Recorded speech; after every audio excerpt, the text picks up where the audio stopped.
Mansour Maliki has called Sheikh Uthman ibn Farouk a pathological liar, and after examining some of Sheikh Uthman's claims, I don't think that's an exaggeration. Mansour is one of several Muslims who've been exposing Sheikh Uthman for lying about Islam in order to appease his American audience and for being friendly towards non-Muslims. But while we all certainly respect the honesty and integrity of the Muslims who keep exposing Sheikh Uthman for lying, we can't stop wondering why they're exposing Sheikh Uthman. The reason we don't understand why Muslims like Mansour keep exposing Sheikh Uthman's lies is that we think the Muslim sources promote deception in certain cases. In other words, we think that when Sheikh Uthman lies to us in order to conceal his true intentions, he's doing exactly what he's supposed to do according to the Quran and Muhammad and Muhammad's companions. But this would mean that when Muslims like Mansour expose his lies, they're actually going against the teachings of Islam. But we could be wrong here, and we are open to correction. So I said yesterday that I had one more question for Mansour. My question is about Taqiyya. When most Muslims think of Taqiyya, they think of situations where someone is going to kill you for being a Muslim or for being from the wrong sect of Islam, and so you deny being a Muslim or deny being from the wrong sect of Islam. Lying in these cases is permissible in Islam. But there are other situations where lying is permissible, and as I'm reading the Quran and commentaries, Sheikh Uthman seems to be justified in Islam when he deceives us. Let me go through a verse of the Quran and a commentary so everyone knows what I'm talking about, and then I'll ask Mansour if he can clear this up for us. Surah 3, verse 28 of the Quran. Let not the believers take disbelievers for their friends in preference to believers.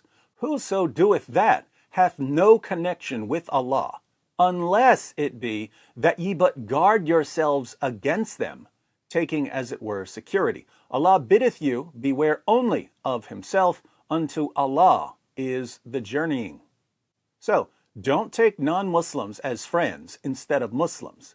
If you do, you have no connection with Allah, unless it's to guard yourselves against the non-Muslims. This sounds like it's saying, don't be friends with non-Muslims unless you're in a situation where being friends with them could help protect you. Notice, there's nothing in this verse about pretending not to be a Muslim. This verse is about pretending to be friendly instead of hostile. Let's read Ibn Kathir's commentary on this verse. The prohibition of supporting the disbelievers. Allah prohibited his believing servants from becoming supporters of the disbelievers, or to take them as comrades with whom they develop friendships, rather than the believers. Allah warned against such behavior when he said, and whoever does that will never be helped by Allah in any way, meaning whoever commits this act that Allah has prohibited, then Allah will discard him. So Allah will discard Muslims who become friends with non-Muslims. Similarly, Allah said, O you who believe, take not my enemies and your enemies as friends, showing affection towards them, until, and whosoever of you does that, then indeed he has gone astray from the straight path. Surah 60, verse 1. Allah said, O you who believe, take not for friends disbelievers instead of believers. Do you wish to offer Allah a manifest proof against yourselves? Surah 4, verse 144. And, O you who believe, take not the Jews and the Christians as friends, they are but friends of each other. And whoever befriends them, then surely he is one of them. Surah 5, verse 51. Allah said, after mentioning the fact that the faithful believers gave their support to the faithful believers among the Muhajirin, Ansar, and Bedouins, and those who disbelieve are allies of one another. And if you do not behave the same, there will be fitna and oppression on the earth, and a great mischief and corruption. Surah 8, verse 73. So, don't be friends with non-Muslims. But there's an exception. Allah said next, unless you indeed fear a danger from them, meaning except those believers who, in some areas or times, fear for their safety from the disbelievers. In this case, such believers are allowed to show friendship to the disbelievers outwardly, but never inwardly. For instance, al-Bukhari recorded that Abu ad-Darda said, "We smile in the face of some people, although our hearts curse them." Al-Bukhari said that Al-Hasan said, "The Taqiyya, i.e. Taqiyya, is allowed until the day of resurrection." So, let's think about the situation Sheikh Uthman is in, giving dawah in California.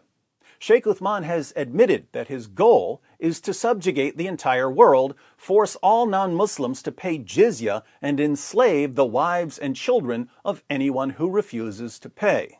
That's his goal, he admitted it. But is it a good idea for him to announce his plans to non-Muslims? Of course not. He would end up on multiple watch lists. His listeners would be more hostile towards him if they knew he was plotting to enslave their wives and children. Telling the truth would mess up his dawah. So, even though he's hostile towards non-Muslims, and you can see this when he interacts with non-Muslims, he loves to call them names and insult and degrade them.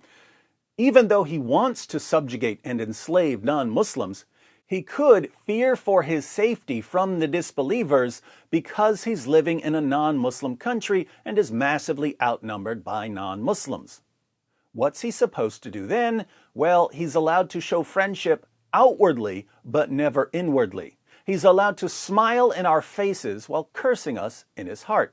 He's allowed to pretend to be friendly. He's allowed to pretend to be peaceful. He's allowed to deceive us. So, what should he do when people start circulating a tweet where he admits that he wants to subjugate and enslave us? Well, he could claim that his words were taken out of context, as he did when he was originally asked about his tweet during a live stream. So what happened is some dude on Twitter, some troll, I don't know who he is, but made a bunch of comments saying that I don't believe in jihad al-talab and I've denied that there is jihad al-talab and this kind of things. And what I said is that I have clarified these views. And what I said, people have misconstrued that by cutting off the top part of the commentary. We have durus, and we're going to have in Zad al-Mustaqni', and which is what I said in the part of the comments that people cut off as well, and which is what I said. If the context defense doesn't work, he can just say that someone else posted it. So that tweet was not from me personally. It was from my Twitter account, right? Somebody who volunteered to take care of the Twitter account made that post, and as I disapproved of it, he deleted it. As far as I can tell then, when Sheikh Uthman lies about his agenda, when he lies about what Islam teaches, when he lies about the Quran, when he lies about the Hadith, when he lies about the commentaries, when he lies about Muslim scholars, as long as he's doing it to deceive us about his agenda, he's perfectly in line with the teachings of Muhammad. That's how things seem to me. So I don't find it at all surprising when Sheikh Uthman lies to my face and when his followers cheer him on for it. But Mansour and a number of other Muslims disagree. They believe that Sheikh Uthman is doing something terribly wrong when he lies about Islam. So they clearly have a different understanding of what's permissible here. They're clearly interpreting the Quran and commentaries differently from the way I interpret them and from the way Sheikh Uthman interprets them. So, my question to Mansour is, why is it wrong, according to Islam, for Sheikh Uthman to deceive his listeners and keep them completely clueless about his true intentions in order to protect himself and his community? What is he doing wrong here? Why should he be honest when being honest would ruin his dawah and get him into trouble with the authorities? I look forward to reading your response, Mansour, and thank you again for responding. I know that answering my questions gets you into trouble with Sheikh Uthman's fans. I'm glad you don't seem to care when they harass you.